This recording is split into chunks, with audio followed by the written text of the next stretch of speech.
Greetings, dear viewer, and welcome to Purposes Crossed, where I hope that people who are called by Jesus for different purposes cross paths and exchange ideas. In this video, we continue with our series of devotions on the Psalms, and today we will deal with Psalm 18. We will actually focus on Psalm 18 for three videos. Psalm 18 is the longest psalm in the Psalter so far, and so there is a lot for us to learn from it.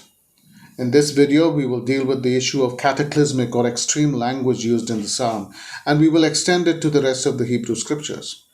In the next video, we will deal with the issue of divine action in the psalm. And in the third video, we will look at the role of thanksgiving in the life of a person of faith. Psalm 18 has many declarations that would make us think of cataclysms if we took them at face value. At a personal level, David says, "The cords of death encompassed me. The torrents of perdition assailed me. The cords of Sheol entangled me. The snares of death confronted me." The extreme language used by David, the references to death, perdition, and Sheol, are intriguing. For even though David did have many periods of difficulty, and even though his life was in danger on many occasions, the language he uses does seem to be quite excessive. When David then describes God's response to his plea, he says, "Then the earth reeled and rocked.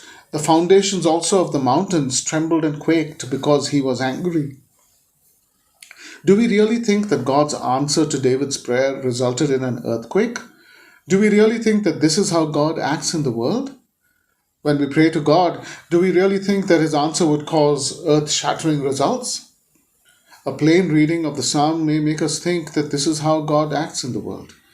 However, if we consider how David describes God himself, we should learn to think twice about drawing such a conclusion. After all, David says, "Smoke went up from his nostrils, and devouring fire from his mouth. Glowing coals flamed forth from him." Is this the image we have of God? Do we really think that this anthropomorphic description of God should be taken literally? We know that God does not have a mouth or nostrils, yet David describes God as though he were a dragon, breathing fire in order to defeat and destroy his enemies. But we do know that this absolutely must be some kind of highly symbolic language that should not be taken literally. But if this description of God is symbolic, what do we say about the description of God's answer to David's prayer? It is clear that David uses language that must be taken as symbolic and not literally.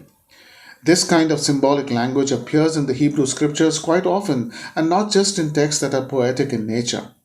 Such language is intended to communicate through the symbolic meaning that it evokes some kind of world-altering event or sequence of world-altering events. A prime example of this is how Peter says that the events of Pentecost were the fulfillment of the prophecy of Joel. Anyone who heard Peter that day knew that there was no blood or fire or plumes of smoke in the sky, yet Peter had no problems quoting from Joel. And no one in the audience stopped him and said, Hey Peter, are you blind? Where is the blood in the sky? Where are the plumes of smoke?"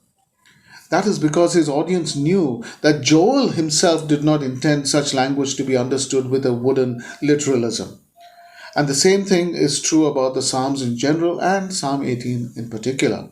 We are not to think that the result of God answering David's prayer was that there was an earthquake, some kind of earth-shattering events.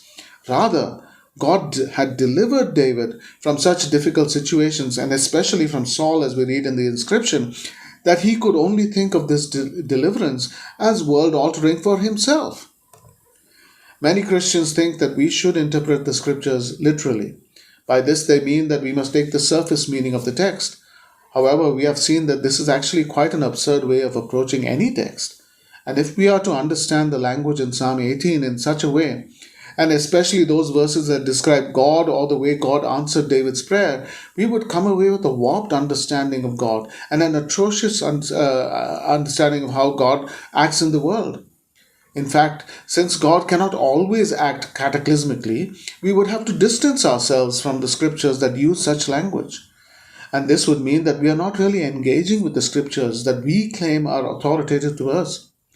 In order to fully submit to the authority of scriptures, we need to interpret them according to their genres and not according to some preconceived notion that the surface meaning of the text is the true meaning. We need to keep this in mind as we attempt to interpret Psalm 18.